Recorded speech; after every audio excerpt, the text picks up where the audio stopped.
याचा महत्त्वाचा उद्देश काय आहे, काय आपल्या मागण्या आहेत, काय सांगाल थोडक्यात? आमच्या 3च मागण्या आहेत. सरकारने जीएसटी व एजंटच्या कमिशन्सवरचा जीएसटी काढावा. IRDAनी एजंटच्या संघटनांबरोबर संवाद आणि संपर्क ठेवावा.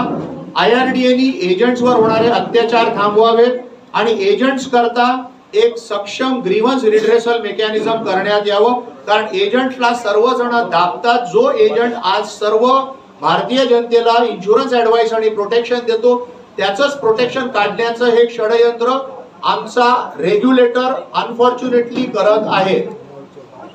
आणि ज्याप्रमाणे आपण म्हणालात ते माईक खाली ठेवा ना तुम्हाला. ज्याप्रमाणे आपण म्हणालात की तुमच्या ज्या मागण्या आता सरांनी सांगितल्यात, पण ह्याच्या संदर्भात ह्याच्या आधी पण आपण काही आंदोलन वगैरे करण्याचा प्रयत्न केला होता की कोणाला निवेदन देण्याचा प्रयत्न केला होता का, की डायरेक्टच आपण पत्रकारांशी संवाद साधलात? याच्या आधी आम्ही प्राईम मिनिस्टरने पत्र दिलेलं आहे, फायनान्स मिनिस्टरलाही पत्र दिलेलं आहे.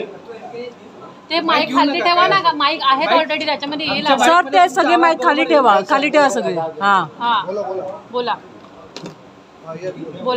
तुम्हाला सांगू इच्छितो की ही पहिली पत्रकार परिषद आहे, परंतु याआधी सोशल मीडिया मार्फत तसेच direct prime minister office, finance minister office यांच्याशी या बद्दल पत्राचार झालेला आहे.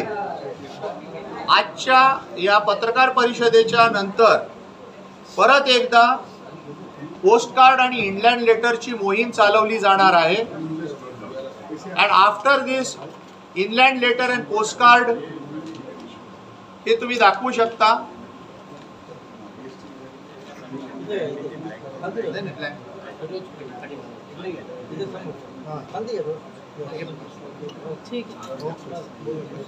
बोला कॅरी ऑन तुम्ही कंटिन्यू करा.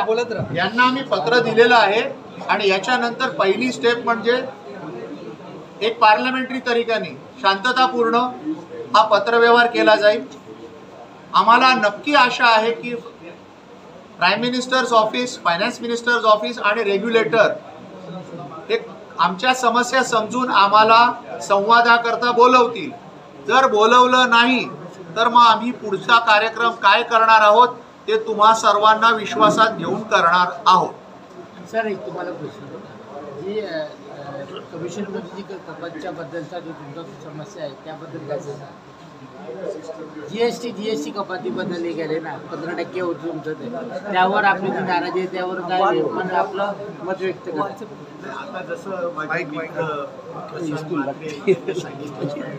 जीएसटीचं आंदोलन का करतोय आम्ही?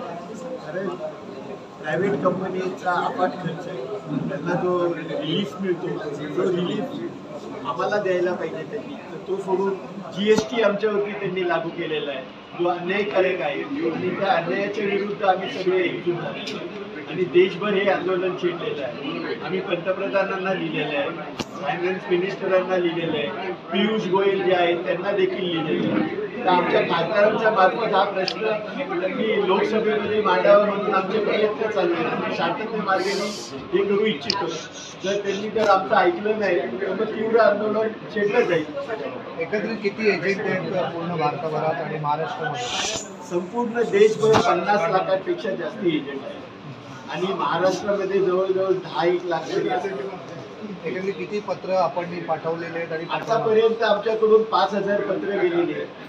गुजरातमधून महाराष्ट्रात 5, गुजरातमधून 8000 गेले. 8000 गेले आणि सगळीकडे हा एक प्रयोग चालू आहे.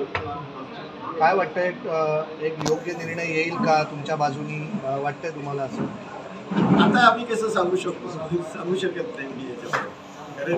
योग्य निर्णय यावा याच्याकरता प्रयत्न चालू आहे आणि त्यामध्ये तुमचा जो लोकशाहीचा चौथा स्तंभ तुम्ही सगळे आहात, तुमच्याकडनं हा पूर्ण विषय अधिक प्रभावीपणे मांडला गेला तर फक्त एजंट कम्युनिटी नव्हे, एजंट कम्युनिटी मार्फत जो एकूण कार्यक्रम होणार आहे इन्शुरन्सच्या प्रसाराचा आणि देशाच्या प्रगतीला त्यामुळं जी काही इन्व्हेस्टमेंट इन्कम मिळते त्याकरता हा विषय तुम्ही उचलून धरावा ही तुम्हाला नम्र विनंती.